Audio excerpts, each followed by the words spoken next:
Hello everyone, स्वागत है आप सबका स्लीपी क्लासेस में। आज से शुरू करके आने वाले पूरे हफ्ते, पूरा वीक हम कुछ ऐसे टॉपिक्स डिस्कस करेंगे from environment which are very very important from the point of view of exam, and we will try to cover them end to end, that is 360 degrees coverage. आज हम शुरुआत कर रहे हैं फंगाई से। अब देखिए, फंगाई अगर आप प्रीवियस ईयर पेपर्स देखते हैं प्रीलिम्स के 21, 22, 23, हर साल इसमें से क्वेश्चन आया है। Even before that you have questions from the topic of fungi on and off, मतलब it is a very very important topic and we will try to cover it from the point of view of exam. आपने अगर इस term के बारे में सुना है या पढ़ा है और आपको नहीं पता कि एग्जैक्टली ये होता क्या है, तो by the end of this lecture you would know and would be able to attempt a lot of questions related to this topic. So that is the idea of this series. तो आइए पढ़ते हैं fungi के बारे में।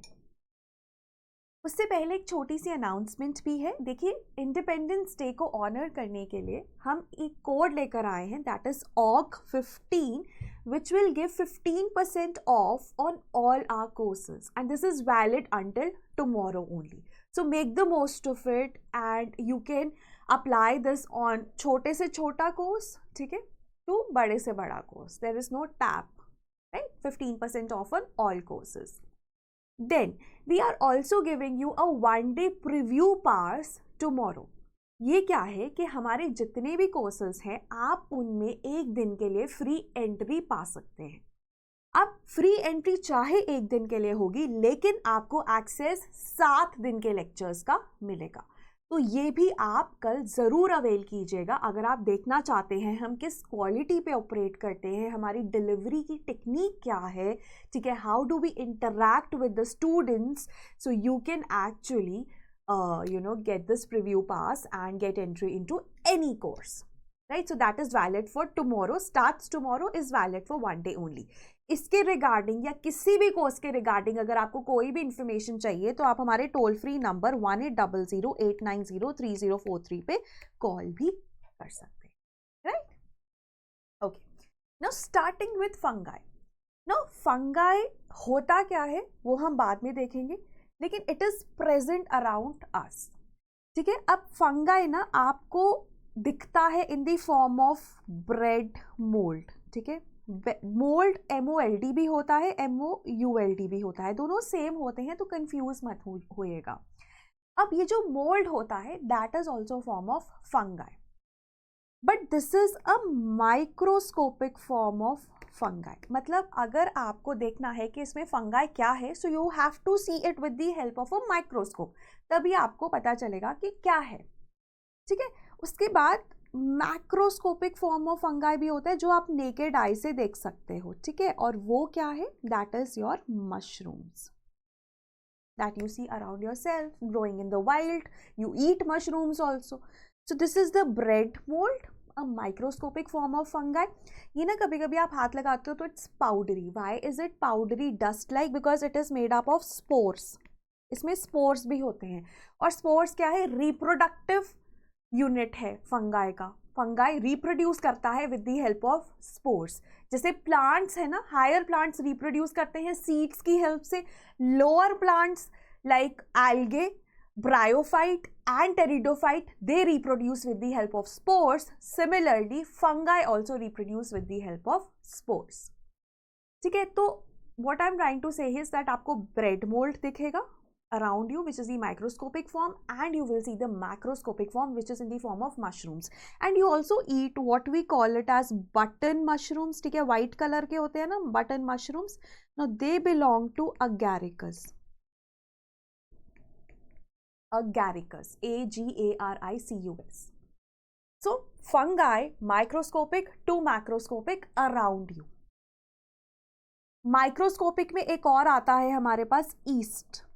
आपने yeast सुना होगा, yeast is also known as bakers yeast या फिर brewers yeast.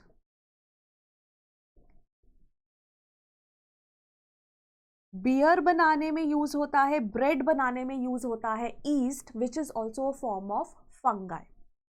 Now when I divide fungi, so we have microscopic and macroscopic fungi. ठीक है, माइक्रो में भी ना we have further categories. Unicellular मतलब एक ही सेल का बना है, मल्टी सेलुलर मतलब मल्टीपल सेल्स का बना है. ठीक है, लेकिन माइक्रोस्कोपिक है, माइक्रोस्कोप के बिना नहीं देख सकते. यूनिसेलुलर में हमारे पास एग्जाम्पल आता है ईस्ट का, जैसे bakers yeast, brewers yeast. Multicellular में एग्जाम्पल आता है मोल्ड का, और मैक्रोस्कोपिक में मशरूम्स. ठीक है, यू ईट बटन मशरूम्स. आप मॉरल्स भी आपने सुना होगा, बहुत महंगे होते हैं. ठीक है, मॉरल्स को गुची मशरूम कहा जाता है इंडिया में. उसके बाद truffles, known for their aroma. ठीक है, ये इंडिया में इतने नहीं मिलते, जैसे यूएसए, ऑस्ट्रेलिया में बहुत मिलते हैं, न्यूजीलैंड वहाँ मिलते हैं. So these are your macroscopic form of mushrooms that you can see. ठीक है, so mushrooms and moulds and yeast belong to fungi. पहले तो ये क्लैरिटी होनी चाहिए. उसके बाद अब होता क्या है फंगाई, शुरू से शुरुआत करते हैं. देखिए, जब भी हम लाइफ की बात करते हैं ना, हम लाइफ को ब्रॉडर दो कैटेगरीज में डिवाइड करते हैं. ठीक है, लाइफ को हम डिवाइड करते हैं प्रोकैरियोट्स में और यूकैरियोट्स में. प्रो का मतलब होता है primitive, karyota nuclear material, genetic material. तो प्रोकैरियोट्स में होता है primitive genetic material which is in the form of nucleoid. और यू मतलब new, karyota again means nuclear material. Pro का मतलब है प्रिमिटिव, यू का मतलब है न्यू, कैरियोटा का मतलब है न्यूक्लियर मटीरियल. तो प्रिमिटिव में न्यूक्लियोइड होता है और न्यू में न्यूक्लियस होता है. ठीक है, अब प्रोकैरियोटा में हमारे पास बैक्टीरिया ही प्राइमरीली आते हैं. ठीक है, which belong to the category of monera. ठीक है, मोनरा या बैक्टीरिया सेम है. सो ये बात यहीं पे खत्म होती है. और प्रोकैरियोट्स में ना, चलो बैक्टीरिया है, बहुत बीमारियां कॉज करते हैं. उसके अलावा ना प्रोकैरियोट्स में एक जो कैटेगरी हमारे लिए बहुत इंपॉर्टेंट है, that is your cyanobacteria, which is also known as blue-green algae because it carries out the process of photosynthesis. ठीक है, उसके बियॉन्ड ना हमें इन्वायरमेंट में एज सच प्रोकैरियोट्स नहीं पढ़ने होते. फिर आते हैं यूकैरियोट्स विच हैव न्यूक्लियस, और न्यूक्लियस के अंडर एक और छोटा स्ट्रक्चर होता है जिसको हम कहते हैं न्यूक्लियोलस. ठीक है, they have membrane bound organelles and all of that. वो डिटेल है, वो बाद में देखेंगे. अब यूकैरियोट्स में ना हमारे पास आते हैं kingdom like plant kingdom, animal kingdom, and we have something known as fungi, different from plants and animals. कुछ यूनिक करेक्टरिस्टिक्स हैं इनके. ठीक है, बाकी ये प्लांट्स के साथ भी शेयर करते हैं, एनिमल्स के साथ भी शेयर करते हैं. फॉर एग्जाम्पल, जो प्लांट्स होते हैं ना, they have cell wall around their cells, है ना. सेल वॉल होती है प्लांट सेल्स में. ठीक है, उसके अंदर सेल मेम्ब्रेन होता है. So they have cell wall and they have cell membrane plant cell में. एनिमल सेल में क्या होता है, सिर्फ सेल मेम्ब्रेन होता है, राइट. अब फंगाई में क्या होता है, सेल वॉल इनमें भी होती है, लेकिन जो प्लांट की सेल वॉल है वो बनी है सेलुलोज से, इनकी सेल वॉल बनी है काइटिन से. तो ओवरलैपिंग फीचर हो गया प्लांट के साथ कि प्लांट सेल में भी सेल वॉल है, इनमें भी सेल वॉल है. डिफरेंशिएटिंग फीचर हो गया कि इनके सेल वॉल में काइटिन है, प्लांट के सेल वॉल में क्या है, सेलुलोज. ठीक है, so that is very very important thing that you need to know. So eukaryotic chitin in their cell walls. उसके बाद ये हेट्रोट्रॉफिक होते हैं, मतलब ना ये एनिमल्स की तरह हेट्रोट्रॉफिक होते हैं.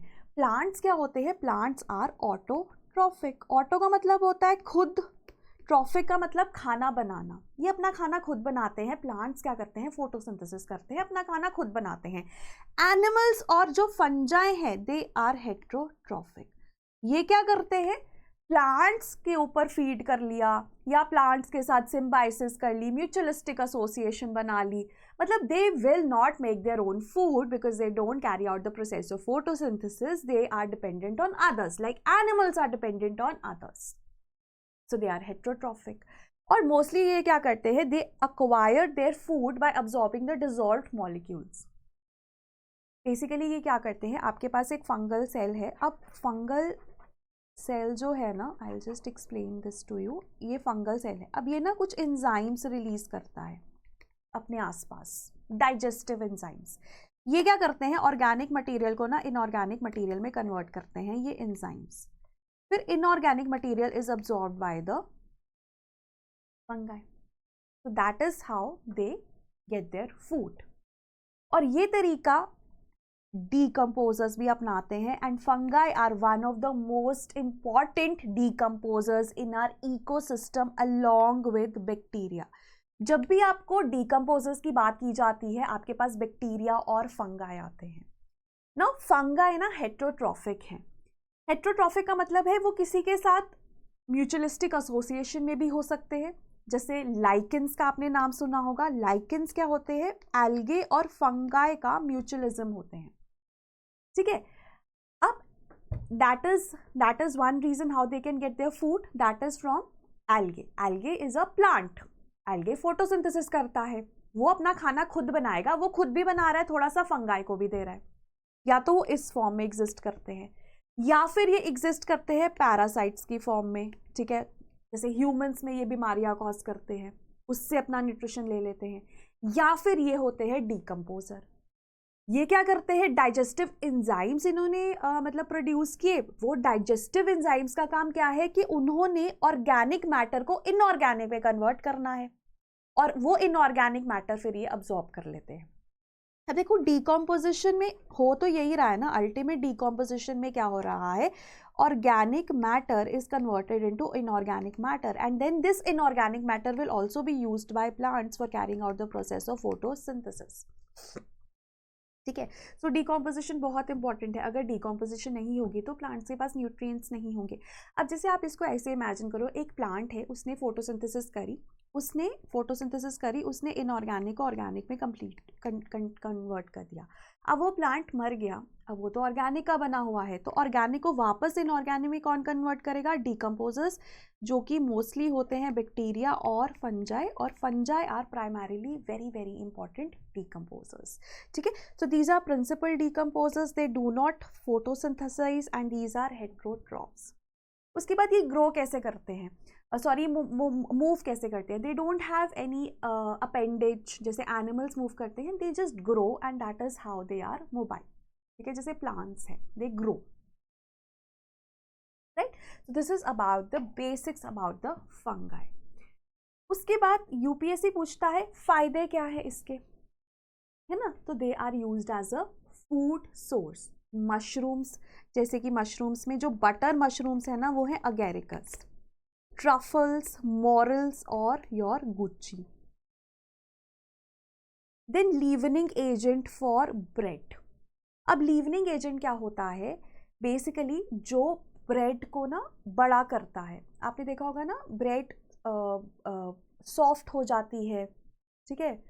सो that is a leavening agent which does that. और फंगाई लीवनिंग एजेंट कौन सा होता है, बेकर्स ईस्ट। अब ये बेकर्स ईस्ट क्या करता है, ये जो शुगर्स होती है ना डो में ब्रेड के, उसको कन्वर्ट करता है ethanol which is the alcohol and carbon dioxide, and this carbon dioxide is responsible for the pores in it and for making it spongy and soft, so that is leavening agent। तो fungi का काम leavening agent का भी है। उसके बाद brewing में भी हेल्प करता है, beer, wine, soya sauce, miso sauce, ठीक है। ये हमारा ब्रूअर्स ईस्ट होता है, और दोनों किसको बिलोंग करते हैं, सैकेरोमाइसिस, मतलब स्पीशीज अलग होंगी but broadly Saccharomyces। Then they are also used in the production of antibiotics। I think ये तो बहुत ही कॉमन है। कौन सी एंटीबायोटिक आपने सुनी है, penicillin, produced by penicillium, one of the first antibiotics। उसके बाद बहुत सारे एंजाइम्स ही प्रोड्यूस करता है जो डिटर्जेंट्स वगैरह में यूज होते हैं। पेस्टिसाइड्स होते हैं ये, मतलब अगर ये ग्रो कर रहे हैं तो ये कुछ टॉक्सिन्स रिलीज करते हैं जिसकी वजह से ना वीड्स ग्रो नहीं कर सकते या पेस्ट्स मर जाते हैं, ठीक है। उसके बाद अ lot of them also secret psychotropic components, ठीक है, जिसकी वजह से इट एक्चुअली जैसे आपने सुना होगा मैजिक मशरूम्स होते हैं, ठीक है, these are psychotropic substances which interfere with the brain function. तो ये सब फंगाई के यूजर्स हैं। उसके बाद एक एक करके देख लेते हैं। गुची मशरूम, गुची मशरूम पे क्वेश्चन भी आया है, इनको मॉरल्स भी कहा जाता है। This is an example of guchhi mushroom. So they have large pits in ridges. अब ना ये तो हो गया एक चीज़। उसके बाद ना they have a very unique taste, that is why बहुत लोग इनको खाते हैं। और ये ना बहुत एक्सपेंसिव होते हैं, मतलब 30,000 के 1 किलो मिलते हैं।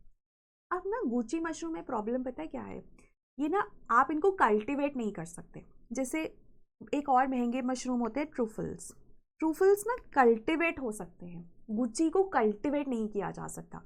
जो पहाड़ों पे ये उगते हैं कॉनिफर फॉरेस्ट में, उत्तराखंड में मोस्टली मुनसियारी करके जगह है वहाँ पर, ठीक है, मुनसियारी, हिमाचल, JNK यहाँ पर, ठीक है, फॉरेस्ट में। अब क्या होता है कि लोग ना इनको जाके कलेक्ट करते हैं, ठीक है, and then they dry and then they cell.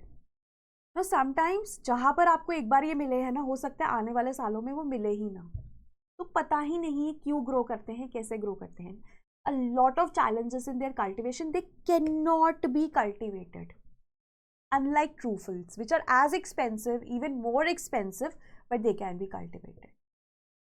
उसके बाद गुची जो है ना, Gucci also has various health benefits, like they are rich in potassium, vitamins, copper, vitamin D, B, antioxidants. तो गुची के बहुत फायदे हैं। Then so that is the human source. Then we come to अभी कैसे exist करता है। Symbiosis, heterotroph है ना, तो सिम्बायोटिक होता है। सिम्बायोटिक में हम दो चीज़ें पढ़ते हैं, एक हम पढ़ते हैं लाइकेन और एक हम पढ़ते हैं माइकोराइजा, ठीक है। लाइकेन क्या है, लाइकेन एसोसिएशन है एल्गे और फंजाई का। अब एल्गे प्लांट किंगडम को बिलोंग करता है, फोटोसिंथेसिस करता है। ये क्या करेगा, ये खाना बनाएगा फोटोसिंथेसिस की हेल्प से और ये फंगाई को देगा। फंगाई क्या कहेगा, fungi is made up of hyphae, ठीक है, fungi is made up of filamentous structures which are known as hyphae, ठीक है। अपने हाइफे में ना ये एल्गे सेल्स को रखता है, तो एल्गे को रहने की जगह मिल जाती है और फंगाई को खाना मिल जाता है। और फंगाई ना रॉक्स पे ग्रो कर जाता है जहाँ पे एल्गे नहीं ग्रो कर सकता। So that is why lichens are the most initial species जो आप देखोगे जब इकोसिस्टम की शुरुआत होती है ना, जैसे ग्लेशियर्स हैं, ग्लेशियर्स पीछे गए, रॉक्स आ गए, अब ग्लेशियर्स मेल्ट हो गए, वहाँ पर सिर्फ रॉक है, वहाँ पे कुछ ग्रो नहीं कर सकता, सॉइल भी नहीं है किसी प्लांट के ग्रो करने के लिए, तो वहाँ पर लाइकेंस ग्रो करेंगे। So these are also known as the pioneer species. और इनमें जो एल्गल कंपोनेंट होता है ना, उसे कहा जाता है फोटोबायोन्ट, क्योंकि फोटोसिंथेसिस कर रहा है। और जो फंगल कंपोनेंट है उसे कहा जाता है माइकोबायोन्ट। देखो जो माइको वर्ड है ना, वो फंगाई से एसोसिएटेड है। Mycology is the study of fungi, ठीक है। So that is a lichen. Then come symbiosis में माइकोराइजे। अब माइकोराइजे में ना, माइको फंगाई हो गया, राइजे हो गया roots, so they are associated with roots of higher plants. Again lichen अपना फंगाई अपना खाना खुद नहीं बना सकता, तो fungi is dependent on the plant, because plant photosynthesis करके इसको खाना दे देगा। अब फंगाई यहाँ पर क्या कर रहा है, फंगाई हेल्प कर रहा है नाइट्रेट और फॉस्फेट अब्सॉर्ब करने में और प्लांट को दे रहा है। अब देखो प्लांट को ना नाइट्रेट, फॉस्फेट्स, पोटेशियम चाहिए होते हैं, फर्टिलाइजर्स की फॉर्म में भी हम यही देते हैं। सॉइल में इतने मतलब इजीली प्रेजेंट नहीं होते, और अगर प्रेजेंट भी होते हैं तो प्लांट्स कभी कभी इनको अब्सॉर्ब नहीं कर पाते। तो यहाँ पर ना लाइकेन फंगाई हेल्प करता है, it helps in the absorption of nitrates and phosphates. तो माइकोराइजे में क्या है, फंगाई नाइट्रेट्स और फॉस्फेट्स अब्सॉर्ब करके दे रहा है, और जो हमारे पास प्लांट है वो फोटोसिंथेसिस कर रहा है, तो म्यूचुअलिज्म हो गया, दोनों का फायदा हो गया। तो ये एक फॉर्म है सिम्बायोसिस का। उसके बाद एक और इसका इंपॉर्टेंट फंक्शन होता है कि जो माइकोराइजे होता है ना, ये ऑक्सैलिक एसिड रिलीज करता है, तो ये पीएच को बैलेंस रखता है, ठीक है। It helps in it also helps in keeping the pests away, the insects away, जो कि फंगाई का काम भी है। हमने देखा ना, फंगाई बायोलॉजिकल पेस्टिसाइड भी यूज होता है, तो वहाँ पर भी ये काम करता है। उसके बाद ना माइकोराइजे में देखो, अगर विदाउट माइकोराइजे ना तो प्लांट की रूट ज़्यादा दूर तक नहीं फैल पाती, माइकोराइजे के साथ या फंगाई के साथ बहुत दूर तक फैल पाती हैं। तो ये पानी भी जगह जगह से पानी एब्जॉर्ब कर लेगा ना, यहाँ पे इट इज लिमिटेड है, लिमिटेड टू दिस एरिया, इतना ही पानी एब्जॉर्ब कर पाएगा, यहाँ पर ये और एक्सपैंड हो गया तो ज़्यादा पानी एब्जॉर्ब कर पाएगा। तो माइकोराइजे वाले जो प्लांट्स होते हैं ना, ये ड्रॉट्स को भी इजीली टाइड ओवर कर सकते हैं। जैसे एक साल बारिश नहीं हुई, ड्रॉट आ गया, तो ये प्लांट नहीं मरेगा माइकोराइजे वाला, क्योंकि ये पानी एब्जॉर्ब कर लेगा। तो माइकोराइजे के और भी बहुत सारे फायदे हैं। देन एक रीसेंट क्वेश्चन भी आया था कि सिम्बायोसिस ना फंगाई जो है एनिमल्स के साथ भी करते हैं। ये तो क्या ना, प्लांट्स, एल्गे भी प्लांट है, plants of roots of higher plants वाला भी प्लांट में आ गया। अब फंगाई ना एनिमल्स लाइक एंट के साथ भी सिम्बायोटिक एसोसिएशन में होते हैं।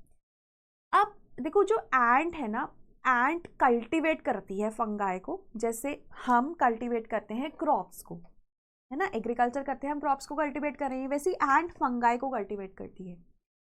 अब कल्टीवेट हम क्यों करते हैं क्रॉप्स को? As a food source, that is one reason. Then it also uses the fungi to make its nest, ठीक है वो। देन जो एंट के या दूसरे इंसेक्ट्स के लावा होते हैं वो फीड करते हैं फंगाई पे, वही फूड सोर्स हो गया, ठीक है। So that is how. And fungi को क्या है, फंगाई को एक तरह से रहने की जगह मिल जाती है in the vicinity of ant. That is the symbiosis they have. Then अब ये तो हो गया म्यूचुअली बेनिफिशियल रिलेशनशिप, ठीक है। अब देखो जब भी कोई हेटेरोट्रॉफ होगा ना, तो या तो वो सिम्बायोसिस में रहेगा, ठीक है, हमने क्या किया, सिम्बायोसिस में है, या फिर वो पैरासाइट या पैथोजन है, मतलब बीमारी कॉज कर रहा है, या फिर वो डीकम्पोजर है। अब हम आते हैं पैरासाइट्स और पैथोजन। अब फंगाई ना प्लांट्स, एनिमल्स, दूसरे फंगाई को भी पैरासाइटाइज कर लेते हैं and they cause diseases. Humans में ना एस्परजिलोसिस, ठीक है, कैंडिडियासिस, और कोविड के टाइम पे हमने देखा था म्यूकर माइकोसिस, ये बीमारियां कॉज करते हैं। अब ना फंगाई, अगर आप इम्यूनो कॉम्प्रोमाइज्ड नहीं हो, आपको कोई और बीमारी नहीं है, तो फंगाई इतना डेंजरस नहीं है। लेकिन कोविड के टाइम पे हमने देखा कि लोग इम्यूनो कॉम्प्रोमाइज्ड हो गए थे, क्योंकि आपको स्टेरॉइड्स दिए जाते हैं, स्टेरॉइड्स आपकी इम्यूनिटी कम कर देते हैं। तो वहाँ पर म्यूकर माइकोसिस देखा गया, एस्परजिलोसिस देखा गया, कैंडिडियासिस देखा गया। इनफैक्ट म्यूकर माइकोसिस और एस्परजिलोसिस को ना ब्लैक फंगस भी कहा जाता है, because it causes the blackening of the nose and the other body parts and it can cause death also. उसके बाद ना फंगाई, लाइक आई सेड, एक नॉर्मल इम्यून पर्सन को इम्पैक्ट नहीं करता जितना ये इम्यूनो कॉम्प्रोमाइज्ड को करता है। जैसे अगर आप स्टेरॉइड्स पर हो, या आपको you have diseases like leukaemia, blood cancer, then it impacts you. आपकी लंग्स डैमेज्ड है, then it impacts you more, ठीक है। सो तब ये ज़्यादा इम्पैक्ट करता है। बाकी लोकलाइज्ड इन्फेक्शन ये कॉज करता है, जिसको हम कहते हैं रिंग वॉर्म, ठीक है, या एथलीट्स फुट भी कहते हैं। ये बीमारियां लोकलाइज्ड करता है, but these are very very easily can be taken care of, these are not damaging to the life, ठीक है। So that is there. उसके बाद एक और प्लांट्स में ना it causes diseases like rusts, smuts, आपने सुना होगा ना, ये सब फंगल डिजीजेस होते हैं। Then lastly mycotoxin. माइको मतलब फंगाई, टॉक्सिन्स, जो फंगाई टॉक्सिन्स प्रोड्यूस कर रहा है। अब it produces toxin substances like alpha toxins which are produced by aspergillus. अब ये एफ्लाटॉक्सिन्स ना लिवर को डैमेज करने का वो रखते हैं potential, and they can also cause hepato cellular और लिवर कैंसर, ठीक है, एफ्लाटॉक्सिन्स। उसके बाद एर्गट एल्कॉइड्स ना, ये एर्गोटिज्म कॉज करते हैं and they are caused by claviceps. और ये ना जो लोग राई खाते हैं, इंडिया में राई को ना रागी कहा जाता है, राई इंडिया में इसको रागी कहा जाता है, ये खाते हैं ना, इनमें it is very common claviceps. तो जब वो खाते हैं तो it also gets into them causing ergotism, ठीक है। सो ये माइकोटॉक्सिन्स है, एर्गट एल्कॉइड्स, अल्फा टॉक्सिन्स, और भी बहुत सारे माइकोटॉक्सिन्स हैं जो different species of fungi produce करते हैं, ठीक है। So this is like the broad framework about fungi. एक बहुत ही बेसिक अंडरस्टैंडिंग देने की कोशिश की है मैंने। आपको हो सकता है डाउट्स हो, आप मुझसे कमेंट्स में पूछ सकते हैं। लेकिन उसके बाद ना क्वेश्चंस पे आते हैं। देखिए 2013 में क्वेश्चन आया, improper handling and storage of cereal grains and oil seeds result in production of toxins known as alpha toxins. So these are caused by, sorry, not alpha toxins, aflatoxins. So these aflatoxins are produced by molds. क्योंकि molds fungi को बोलते हैं ना, और अगर आपसे पूछ लिया जाए, स्पीशीज भी पूछ ली जाए, तो एस्परगिलस, aflatoxins, ठीक है, कार्सिनोजेनिक भी होते हैं, लिवर को कॉज कर, बेसिकली ना लिवर को डैमेज कर रहे हैं। बट आपने ना खा लिया, जैसे आपने ना सीरियल खा लिया जिसमें आपके एफ्लाटॉक्सिन्स थे, आपने वो सीरियल कंज्यूम कर लिया, तो पहले आपको नॉजिया, वॉमिटिंग, पेट खराब होगा, धीरे धीरे लिवर को डैमेज पहुंचेगा और हो सकता है कि कैंसर भी हो जाए। ठीक है, उसके बाद डीकम्पोजर्स कौन से होते हैं? Now you know fungi and bacteria, they are primarily decomposers, right.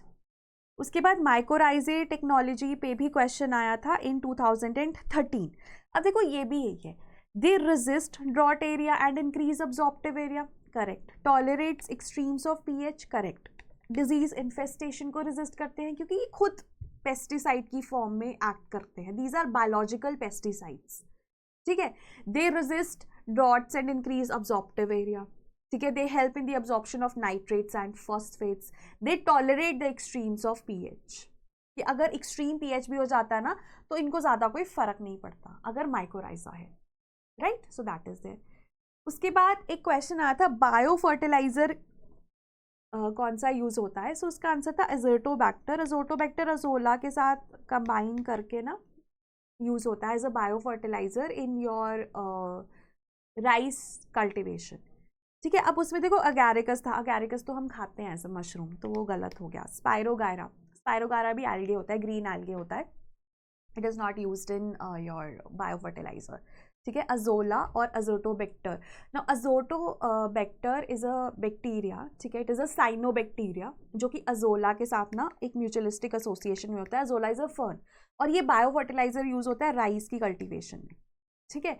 तो अब बट आपसे ऑप्शन में तो ये आ रहा है ना, तो ऑप्शन में भी आ रहा है, तो अगर आप इसको इजीली इग्नोर कर सकते हो नोइंग कि अगैरिकस क्या होता है, ठीक है। So that is why the options are also very very important. UPSC में ना आप सिर्फ ये मत देखिए ये आंसर क्यों है, ये भी देखिए बाकी दो आंसर क्यों नहीं है।